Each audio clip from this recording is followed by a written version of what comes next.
from Woodward, and I'm here with Collette Brunson. So excited to interview her and to get to know more about her side of the story with the crazy Russell Brunson husband. No, I'm kidding. We love Russell. So this is the amazing Collette.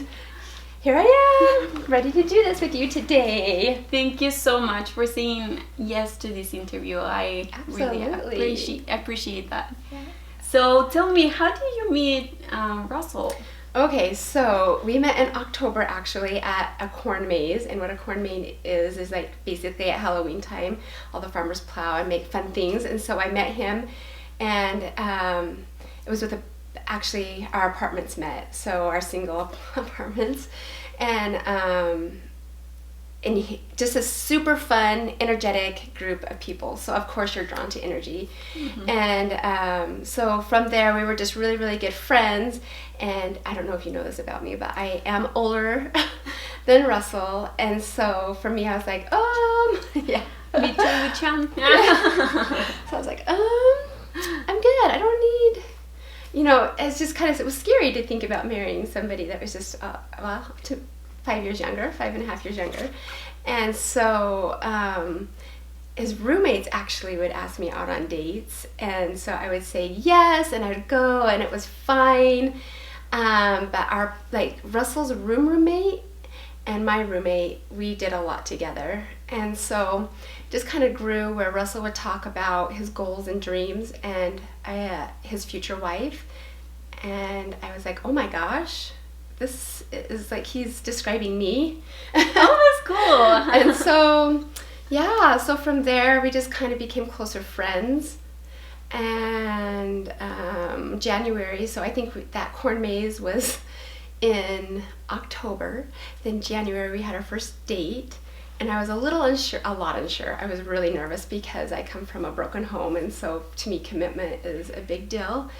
And so our first date was in January, and anyway, yeah, we just kind of went back and forth for a little bit. I was unsure, he was super sure, and I was super unsure, and then I'd be sure, and it would kind of go back and forth. And then finally, he was about ready to break up with me, done with my shenanigans, and we went to this dance, and they taught us how to ballroom dance, and I remember you had to kind of rotate through different partners. And anyway, we were rotating partners, and this other young man that I liked, he and I happened to partner up, and it was the craziest thing, because as soon as we partnered up, it was this electric shock, like this big old no. Oh. Like, no, do not pursue this relationship. And then that night I was like, oh, Russell, I love you. I love you so much. And he's like, I was going to break up to you tonight, but I'll give it a couple more days. That is incredible. So, yeah. Incredible. Well, you chose right. Yeah, I chose right. That is an amazing story. That is so cool. Yeah, he just has that energy about him, and it was scary because he was a college student, and I had a job, like a real job, like an office job, I don't know. And so it was scary because then I had to support him, because of course when his parents said, okay, if you're going to get married, then you get to adult and do these things on your own. And I was like, okay, yep, we're going to adult. And so, yeah. How do you feel about it, like being the support at the time? Yeah, it was actually kind of fun, and I don't want to say it was like a game, but it was kind of fun to see how you can do it, I tell him all of the time, I wish we could go back to when we got married, our cute little duplex, and super duper broke, and just like the simple moments of even growing through struggling, because it's really hard. There were times that we didn't have money for groceries, and I ended up selling, like, back then you sold your CDs for money, mm-hmm. So I got grocery money out of selling some of my favorite albums, and you just do what you have to do, and it's really, to me, someone told me when we first got married, you can really either make the first year super challenging and hard, or you can have the best year of your life, because you know you're getting used to each other. And anyway, so I chose to make it a great year, and it was one of my favorite years of our life. In that growing process, but also in that growing process started his, well, actually I had 2 jobs. So I stuck with 2 jobs for a while. One was an office job, and then one was waitressing. So that was fun, until it wasn't fun. I was tired. And then that's when it started his movement to try and figure out entrepreneurship. And it's always been in his blood, but like to figure out the first steps in the process of everything. So That's awesome. anyway, yeah. So I love that you said that you just have to do it. So, and you chose to have the best year of your life the first year, even though you were getting used to each other, you were just getting to know how everything will work out, and you figured out adult life together, which is awesome. So good for you. I am really happy that everything worked out so well, and you made it fun. Right? Make it fun. You have to make it fun. It's always a choice. You can, like I was telling Fran this morning, it was a little bit of a difficult morning, but I had a choice to either make this a really bad day or embrace it. And anyway, so you just choose to embrace it. And the full journey is to embracing the journey. And it's scary and hard. Yeah. And there's tears and there's lots of emotions along the way, but you get to do that together. Exactly. So what were your goals when, like, you saw Russell starting his business, his entrepreneurial life, and you were with the 2 jobs? How do you keep working on your dreams? Okay, so this, I don't want to say it's a silly dream, but I always wanted to be a mom. And so my biggest dream was super, like, oh, what am I trying? Just to be a mom. And so I was super excited. And then prior to that, though, and being a little bit older, getting married, of course, I was like, okay, you really do have to think about what, you know, besides being a mom, because obviously I had to wait a little bit before meeting Russell, but I really love the fitness world. And so yeah, I took a few classes. I didn't ever make it officially to college. I did a few online courses on the body and things like that, but I've always been super into physical fitness, into learning about certain ways to fuel our bodies and just to take care of ourselves. So your body and mind were all connected together. I love that. Yeah. You were telling me about that you love the fitness area, and it's so funny because I was telling Chan when we go and work out sometimes together, and I say, oh, Collette has so many kids, and she bit me every single time. You were so fast, you were so into it. I was like, oh my gosh, that is so amazing. So now I know why. So did the fitness area help you, like, how did it help you personally, like, to keep going with the journey and everything? I have a shirt that says endorphins equals happiness or something like that. And so it just makes you feel good. And so if you feel good, then you can do hard things. And so for me, yeah. And then plus, I just remember even in high school, you know, it's something that my mom, it's important to her. So I just remember going with her to the health clubs and before school started in the mornings. And so it's just something that's always been a part of me, to always get out. And when I did move from home, away from, you know, my mom and dad, and start my journey on my own, it was awesome, because then I was like, oh, great, I love being able just to go. I'm not a big runner, but we had a really fun course by our house, by my apartment, and I just loved it. Like, I've always had, I don't know, things. I need to bring that back, though, because it's been a super long time since, but really studying, you know what I mean, and getting into stuff like that. But I use my kids as my As you have a lot of weight there. You have to carry them and bring it and pulling them back. Tell me how it was being a mom and being a wife and raising kids in the journey. So we struggled having a family, and so it was kind of exciting. I mean, it's good to be healthy because I remember, going to certain appointments and, you're wondering what's wrong, what's broken, and what's happening. And so when we were able to start our family, we were actually on fertility, and I'm so thankful for that because we have twins, and I don't think I would have had my boys without being on the fertility things, meds and stuff. And so so being a mom and being able to have the dreams, I feel like after having kids, because I had them pretty fast once I was able to, I feel like I lost myself just a little bit because I was so busy with little people, because my boys and Ellie are 18 months apart, and so I just feel like my whole life consumed around them, which was my ultimate dream, because I just always wanted to be the super mom, Mm-hmm. But then when you have a husband that's trying to figure out this entrepreneurial world and traveling and doing all the things, you just try and figure out survival mode. I bet.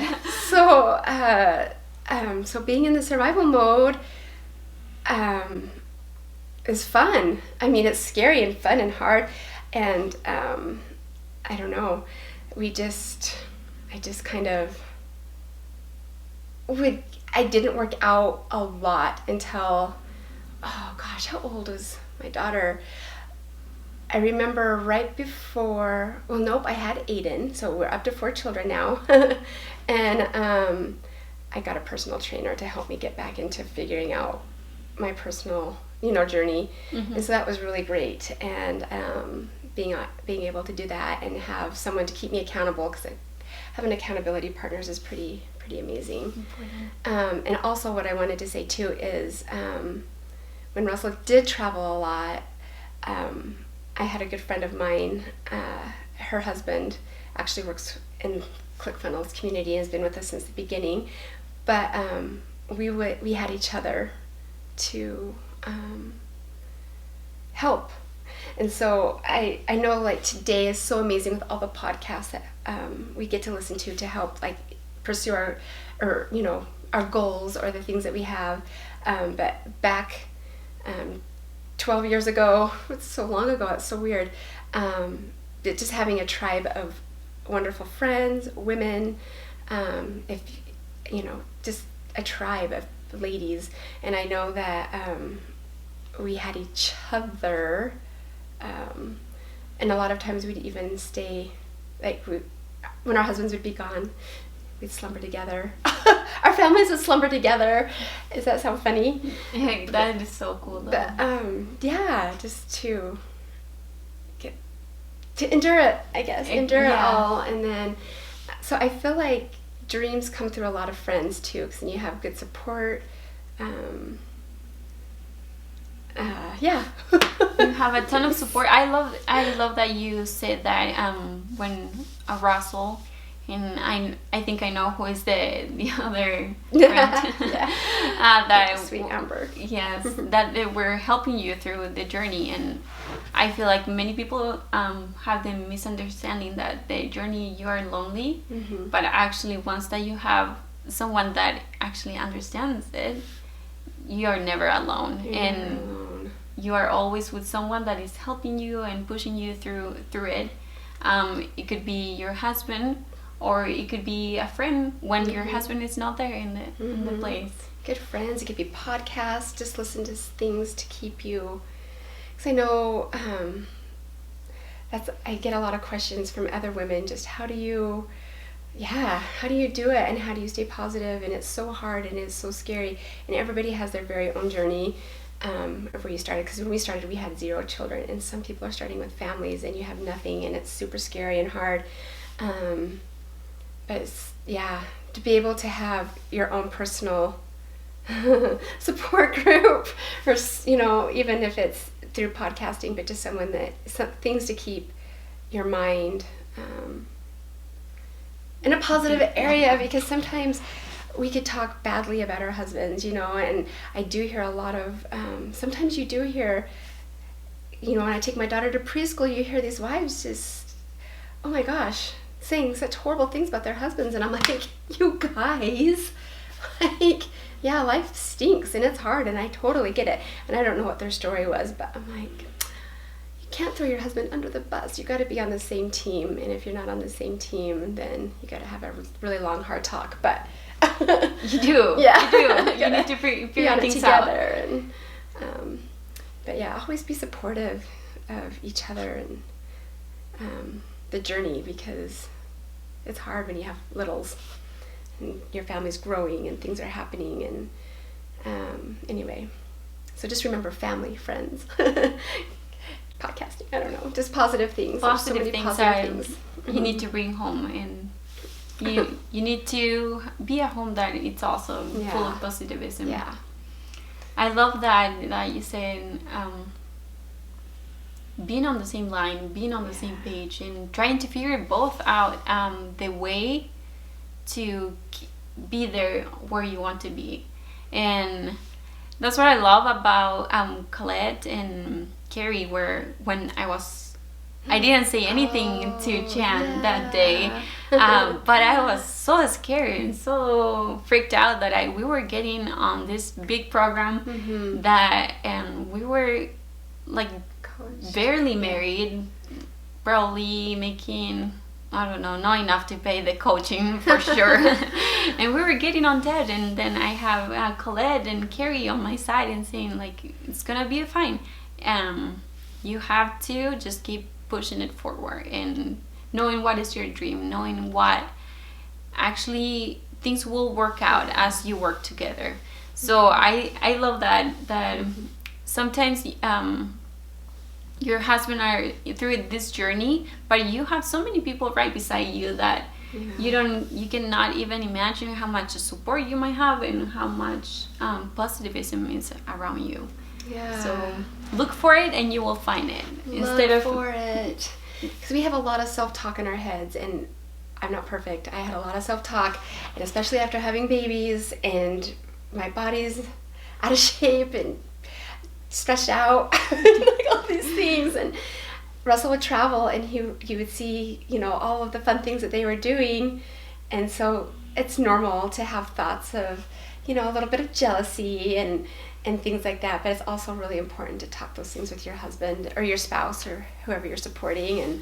And anyway, because the self-talk in our minds can tell us lots of things and really make us feel our self-worth feel like this, like down. And so if we can just look, I don't know, positive things.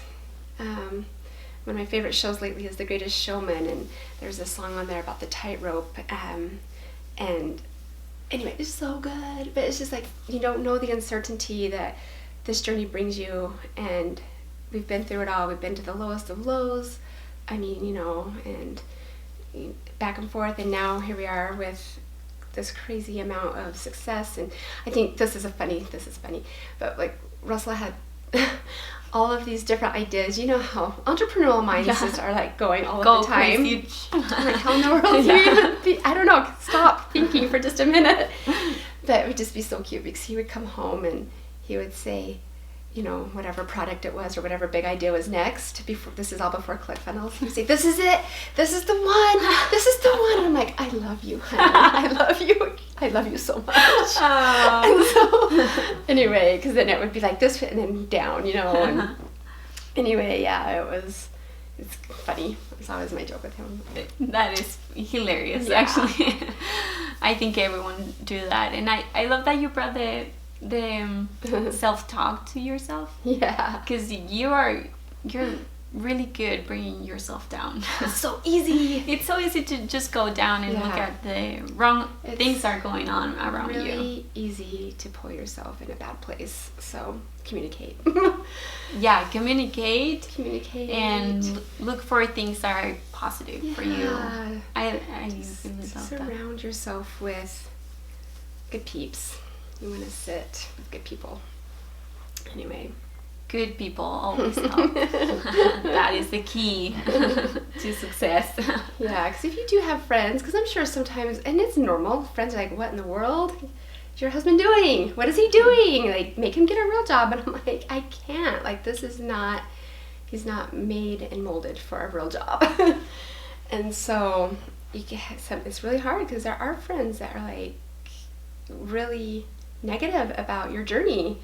And so I don't know, you just have to kind of pick and decide. You just have to decide who you want to listen to, if it's your heart or your friends or the opinions of others, because there's lots of them.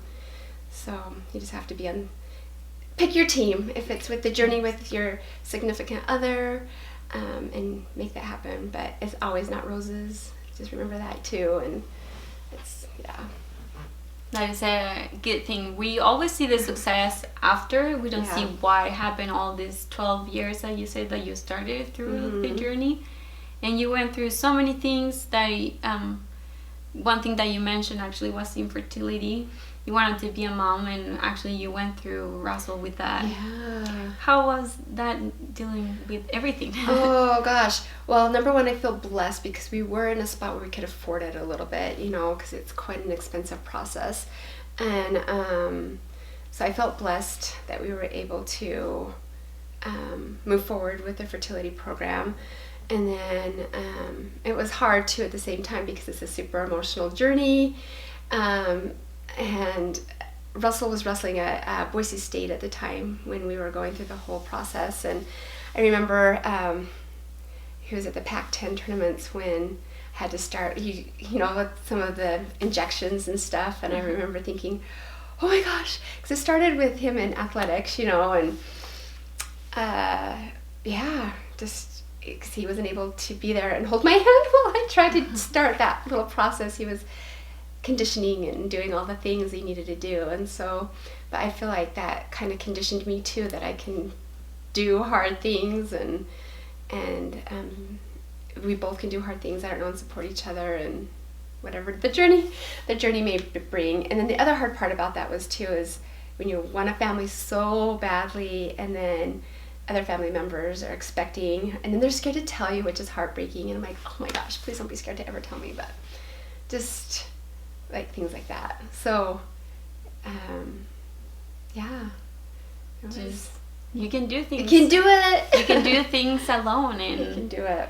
Well, you were not alone, even though he wasn't on the physical place with you. Yeah. You were. I had my mother-in-law. She was there with me at the time. Oh, that's awesome. They for mother-in-laws are not all bad. That is very true. I can testify of that. I have an amazing mother-in-law. I have the most amazing one. So that is so true. So just relying on each other. Yeah. And what else will you be willing to share with us on the journey? Lately, like, I really, really wish podcasting. I've really been into podcasting lately, and I know everybody's kind of on the podcasting bandwagon, but there's a lot of awesome things to help you grow or to help you think differently. And I remember even too, it was Ellie. Gosh, how old was Ellie? She was little, but I went to Tony Robbins, and that was life-changing for me personally. So I just feel like if you are able to, the personal growth personally for you, to find meditation time or journaling, because it helps get out all of the emotions. I don't know. I just think it's so important to... Sometimes I forget to grow. I feel like I told Russell the other day, I said, I am so blessed for this life because I feel like I get to I'm holding onto his coattails, but at the same time we're together, but to do all of these amazing things, amazing opportunities, and we have quite a few that are coming up, and I just feel overwhelmed with the way the path has come for us. And it makes all of the hard things, I mean, you know what I mean? You just think of all of the things that you've been through, and then you think, wow, we've really earned it. You really earned it. And so just I would just keep going, stay strong, and you get to share so many things with so many people, and I don't know, just so blessed to experience so many amazing things. But then when I was going with this personal growth, sometimes I forget that, because Russell's created this world for me, and I'm like, sweet, free ride, but it's not. I still need to grow, so that I can keep up with him. But if you don't grow, you die. And so just important to continue growth from my personal soul and my personal journey, because sometimes I just forget, and I'm like writing, yay, this is so much fun, and then wait, who am I? Let me remember who I am. So that's kind of where I'm at right now. It's super exciting, this journey that is placed before us, and sometimes we can't see. Sometimes you wonder the whys, and why am I doing this? Why is my husband doing this, or my significant other doing this? And it's super exciting to see the path of all the ups and downs and the hardships that are given to you personally, and how I have grown with that. Because like I said earlier, I feel like I lost myself a lot along the way, just being a mom, right? That's always been one of my biggest goals. And so I feel like this crazy journey of Russell's growth has been such a whirlwind, and then it is so exciting to be able to hold on to his coattails, because I feel like I do hold on to his coattails, and I whirlwind and do all of these amazing opportunities that are presented to us. And I think too, sometimes I take him for granted, because you think, well, actually, this is making me go off on another tangent. Like, when I had Nora, okay, so this is our very first ClickFunnels event. I had no idea. Like, Russell would go to the office, he would do his thing, he would come home and be with a dad, and just super energetic, and we'd just be at this family unit. I mean, I knew he was an entrepreneur and had all of these great ideas, but I had no idea the people that were he was affecting. So the very first Funnel Hacking Live, Nora was 3 months old, and I walked into this room for 600 people for him to do their thing, and I just did the ugly cry, because I had been taking him for granted. Because sometimes you're like, why can't you just be home by 6 o'clock for dinner? Why can't you just be this normal person? And so for me personally, to be able to go and see some of the things that he is doing, and my goodness, I was ugly cry. I was this big ball of mess for probably 20-30 minutes in this room, because I didn't understand why people were here for him. And so now, fast forward to 5 years later, and just the effect, and just so many people that you get to see their lives changed, and that for me is super fulfilling and exciting as well. I don't know, but I can't lose myself, because I am holding on, and I'm like, this is so exciting, and I get to do all of these amazing things, and I feel like sometimes I do lose my personal growth, and so I think that's so important to be able to podcast. That's why I'm so thankful for podcasting, because then it helps me realize who I am still as Collette Brunson instead of not Russell Brunson's wife. And I love that. I don't know, feel super uber duper blessed in this world. I honestly think it's the most amazing thing that you share there on being yourself, first of all, and even though you didn't realize how much he was making impact in the world, actually you were also doing that impact, because you were willing to sacrifice so much on the time that he wasn't home when he was serving others, and you were willing to go through that journey with him. And I'm so excited that you are here sharing this with us. Yeah, and it's so fun. It's so fun just to get to know you and your side of the story. I know we all know Russell. Russell is an open book. But I know, I like to shy away from the cameras and hide behind the scenes until I realized he looked like a single dad. And then I was like, okay, maybe I should put my face out there a little bit. Yeah. Oh, yes. So Russell is taken, just so you know. So yeah, thank you so much for being here today and for sharing all the amazing. I know it wasn't great at the moment, but now you look back and you say, okay, it was worth every single minute, right? Yeah, it really is, even in the moments you just don't want it to happen anymore. So it's worth every moment. So stay strong.